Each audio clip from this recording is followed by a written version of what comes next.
Au sommaire de l'actualité du jour, l'agglomération de Ndété située dans les territoires de Massissi au nord Kivu est passée sous les contrôles des éléments de l'F-123 à la suite de violents affrontements avec les Wazalendo. Au moins 3 personnes ont été tuées et une autre grièvement blessée lors d'une incursion armée survenue dans la nuit de jeudi à vendredi 31 octobre 2025 dans la localité de Kimoka, précisément à Braza et Majagi dans le groupement Kamoronza, chefferie de Baoundé en territoire de Massissi. Messieurs, dames, bonjour, bienvenue à l'actualité du jour. C'est pour la première fois que vous suivez Kivu Morning Post, abonnez-vous à la chaîne.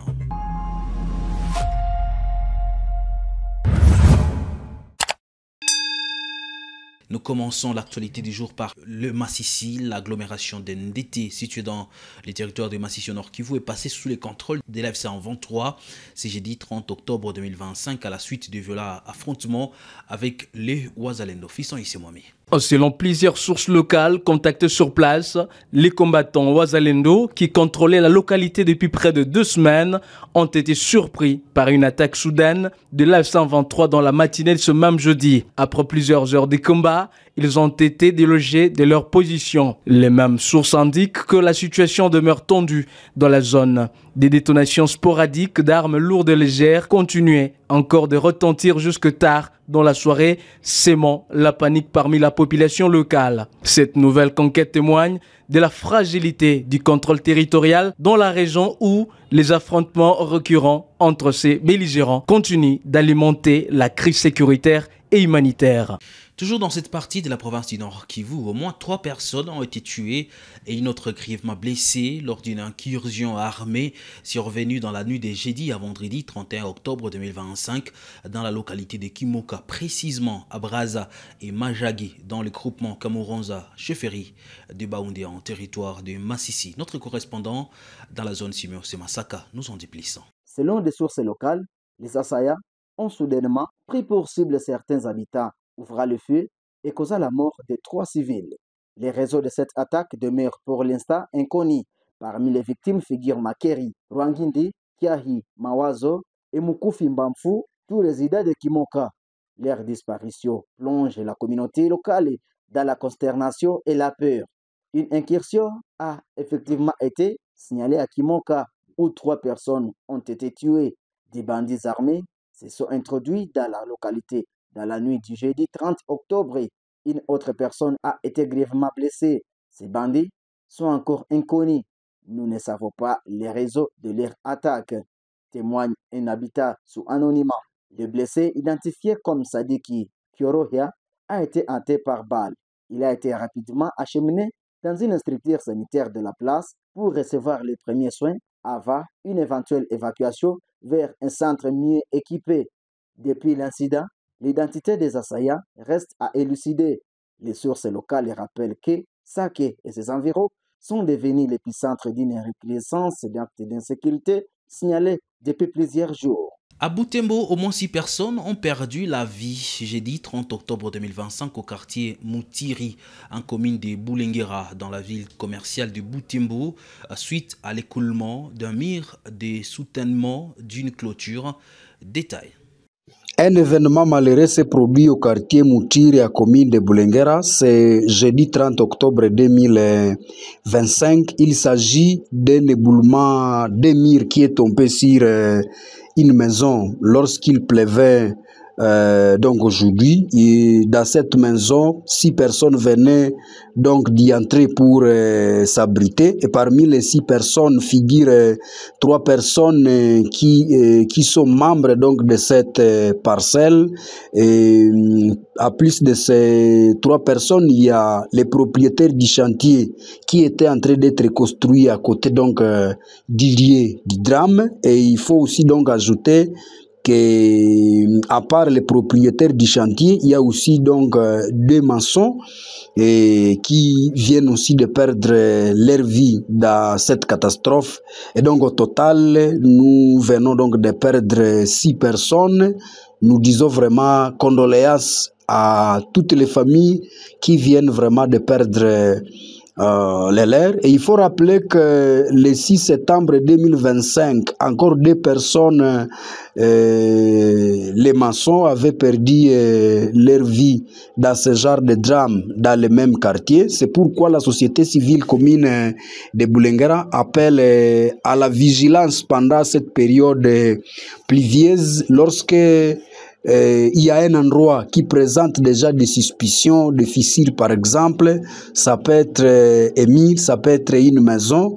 Il y a lieu vraiment de dire aux gens de prendre des précautions, surtout lorsque il est en train de pleuvoir fortement à ville de Butembo.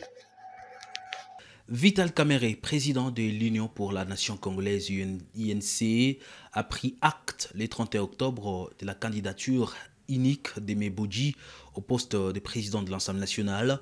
Kamerhe souligne que cette démarche respecte les dispositions de la charte de l'Union sacrée. Il appelle également les membres de l'UNC à rester unis pour la paix et la reconstruction du pays.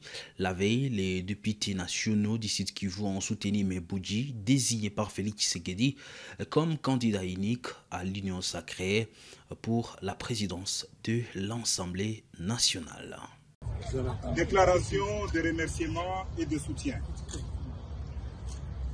du caucus des députés de Sud Kivu à son Excellence Monsieur Félix Antoine Tshisekedi, haute autorité politique de l'Union sacrée, avec l'expression de nos hommages les plus différents.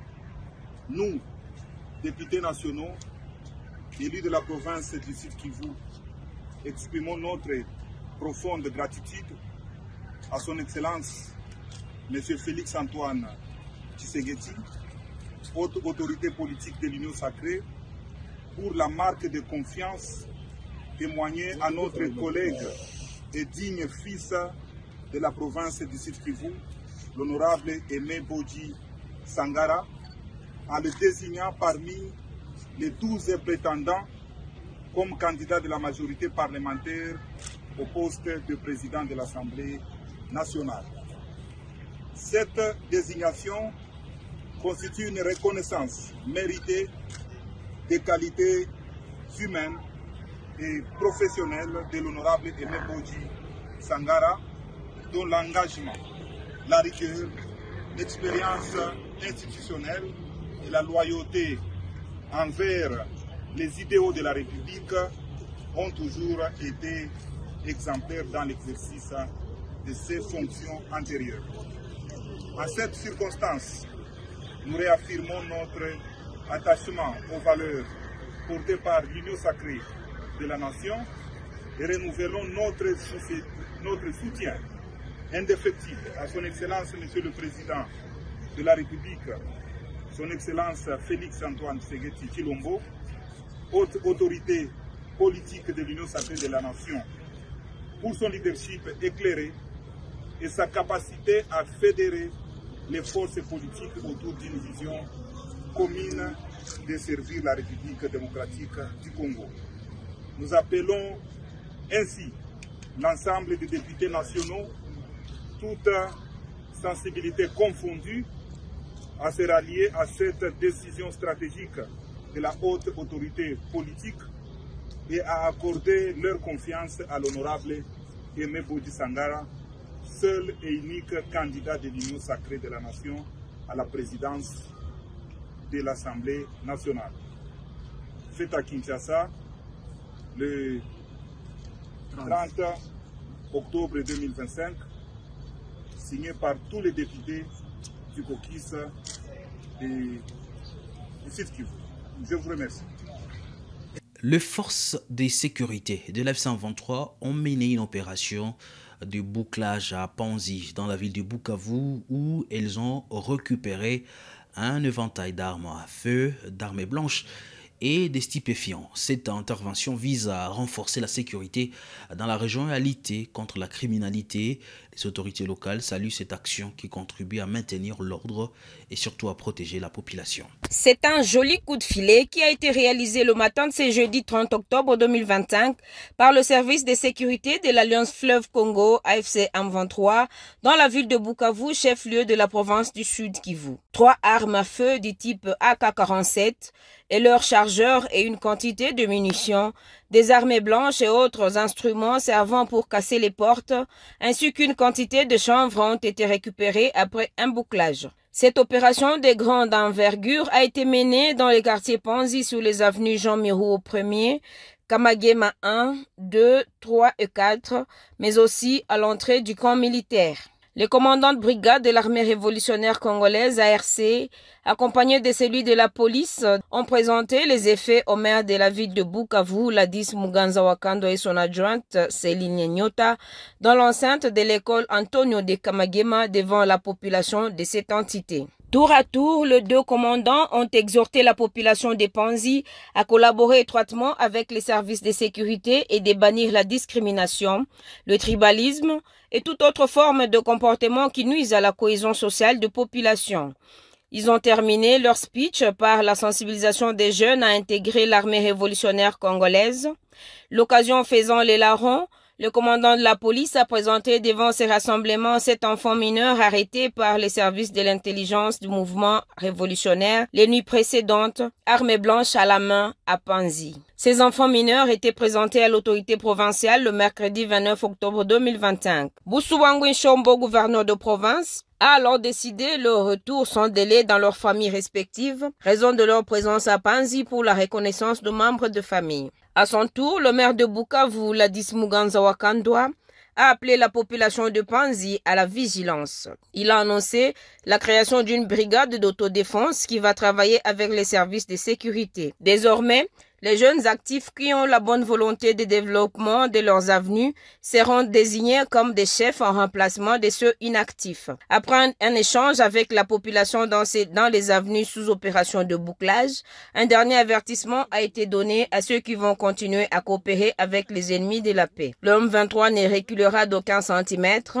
de territoire libéré, mais gagnera davantage de terrain jusqu'à Kinshasa, souligne le commandant de brigade. Tous les jeunes récupérés par les services de sécurité pendant le bouclage ont été relâchés à la satisfaction de membres de leurs familles respectives.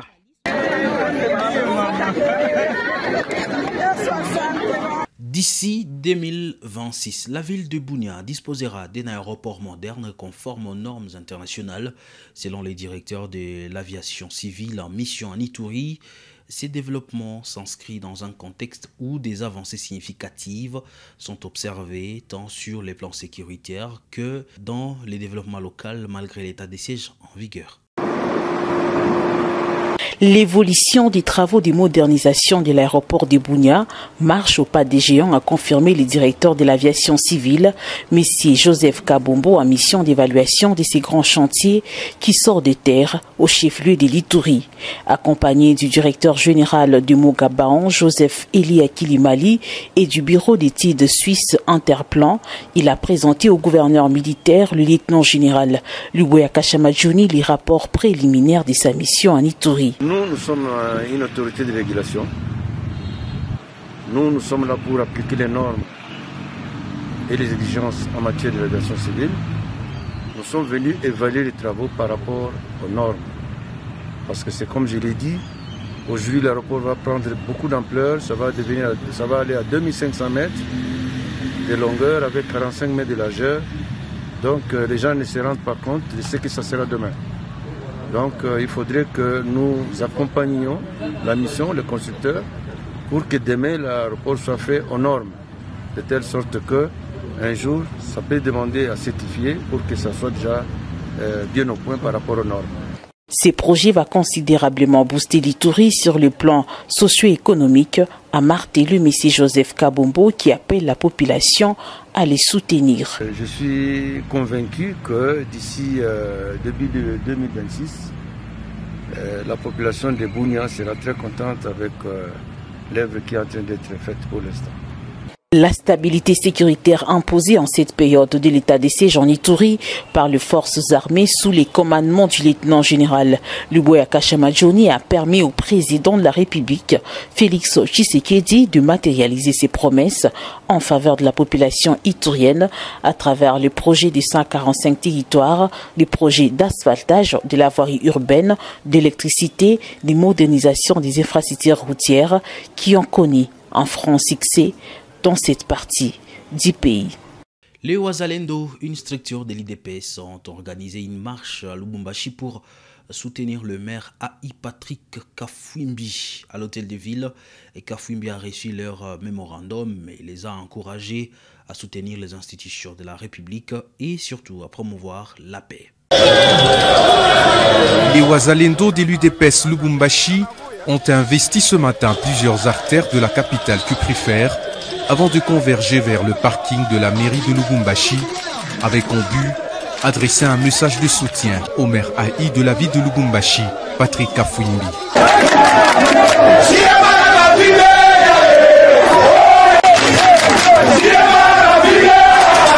Ce mouvement spontané a poussé l'autorité urbaine à quitter son bureau pour venir écouter ces jeunes.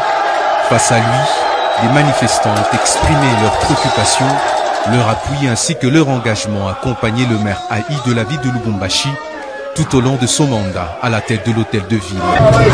Sans vous, venir à Lubumbashi ne passe. Et en plus, pour les autres, à ta prima Kukukumanishi.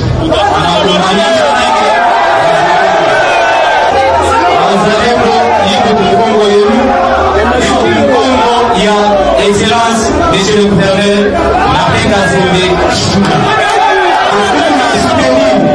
les présidents de la République, chef de l'État, les garants de la nation, les commandants suprêmes,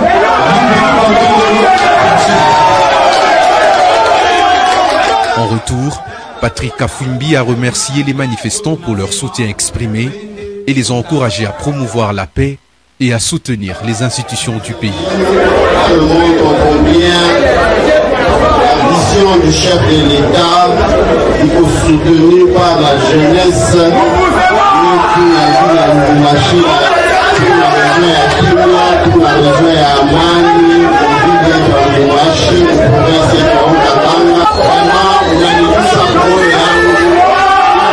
Après la remise officielle de leur mémorandum, les manifestants se sont retirés dans le calme, satisfaits d'avoir été reçus par l'autorité urbaine. Le ministre de la Justice, Guillaume Ngefa, a reçu Andy Bassoué, père de la petite Dalia décédée lors de l'effondrement d'un mur à Kinshasa le 2 mai 2025. Bassoué a exprimé la douleur de sa famille touchée par cette tragédie et par la perte de son père. Il a accusé la société Modern Construction de négligence. Le dossier est entre les mains de la justice. Le ministre a présenté ses condoléances et a promis de suivre les affaires liées à la protection de l'enfant en RDC. Excellence. Moi, je ne suis pas excellence. C'est juste l'État, par mission.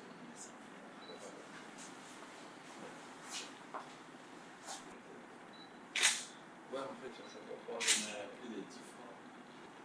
On écrit dans les réseaux sociaux. Plus de 10 fois. Vous avez écrit. Voilà, je suis venu expliquer au ministre de la Justice le problème qui m'oppose entre moi et l'entreprise Modern Construction de M. Haris Djagdani. Voilà, cette entreprise est voisin à ma parcelle qui se situe en Alémé, quartier Joli Parc. Depuis l'année passée, en 2024, ils ont commencé à construire dans la concession CHK, Centre hippique de Kinshasa. Alors, ils ont construit un mur séparateur qui nous sépare moi et leur concession.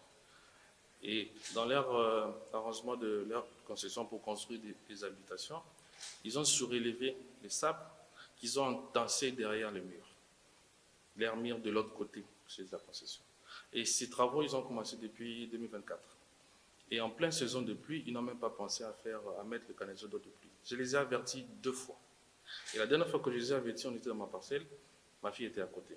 Je les ai fait comprendre que le sable que vous avez entassé derrière votre mur a commencé à faire des fissures. On était avec 2 des ingénieurs de Moderne. Ils m'ont dit qu'ils vont faire rapport à l'IRH, chose qui n'est jamais venue. Et on arrive le 1er mai, il y a eu pluie. La pluie a commencé de 18h à 22h. Ce n'est pas la pluie qui a tué ma fille, c'est leur négligence. Et c'est les sables qu'ils ont attachés derrière un mur, qui a cassé leur propre mur et qui a suivi son chemin jusqu'à ce que c'est entré dans la parcelle, toute la parcelle et la maison. Ma fille dormait, elle était au salon.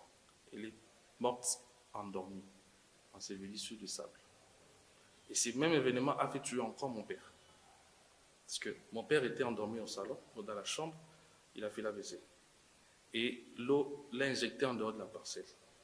C'est dehors qu'on l'a ramassé. En criant, il était en train d'absorber l'eau sale. Et les jours que j'amène ma fille à la morgue, le 2 mai à 2h, ma fille à la morgue, mon père aux urgences de Ngalema. Et aujourd'hui, cette entreprise est en train de nier en bloc tout ce qu'ils ont causé de tort à ma famille. Et j'ai perdu un père, j'ai perdu ma fille, j'ai perdu tout de moi. Et aujourd'hui, ma femme est tellement, elle est malade, et c'est à cause de cette entreprise. Voilà pourquoi je suis venu voir le ministre, c'est lui qui est le ministre de la Justice. La justice a fait. Ma fille avait que 4 ans, elle était élève. La vie de ma fille comptait. Ma vie de ma fille vaut mieux qu'un 6 mois. Donc, ils nous ont causé du tort, on doit réparation. Je ne vais pas saper une réputation ou détruire, détruire ou nuire les noms d'une personne. Non, ça, c'est pas ce que je veux. Je veux que le problème de ma fille soit traité avec respect et dignité. C'est tout ce que je demande. Bon, en tant que ministre de la Justice, il a voulu d'abord savoir où on en était. Je lui ai emmené toutes les images, j'ai expliqué les images. Et il m'a demandé de faire, de son côté, tant que ministre, il sait ce qu'il peut faire.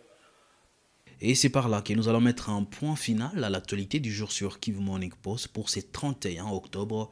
Merci à vous de l'avoir suivi.